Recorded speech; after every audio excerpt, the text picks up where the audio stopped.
Ukraine আত্মসমর্পণ করতে বাধ্য হলেই রাশিয়া ইউরোপের দিকে তাকাতে পারে বলে শঙ্কা প্রকাশ করেছে পোল্যান্ড। দেশটির পররাষ্ট্রমন্ত্রী রাডোস্লাভ সিকোরস্কি বলেছেন, যদি ইউক্রেন আত্মসমর্পণ করতে বাধ্য হয় তাহলে চলতি দশকের শেষে ইউরোপ আক্রমণ করবে রাশিয়া। তুর্কি বার্তা সংস্থা আনাদোলু এজেন্সি এই খবর জানিয়েছে।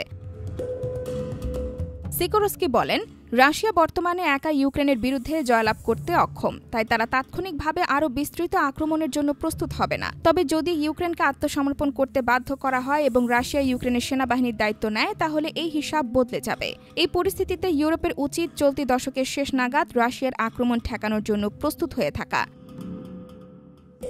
এর আগে যুক্তরাজ্যের প্রধানমন্ত্রী কিয়ার স্টারমার বলেছেন, তিনি রাশিয়ার প্রেসিডেন্ট ভ্লাদিমির পুতিনকে বিশ্বাস করেন না। রাশিয়া অন্যান্য ইউরোপীয় দেশগুলোকে আক্রমণ করার জন্য প্রস্তুতি নিতে সৌদি আরবে অনুষ্ঠিত চলমান আলোচনায় জয় পেতে চায়।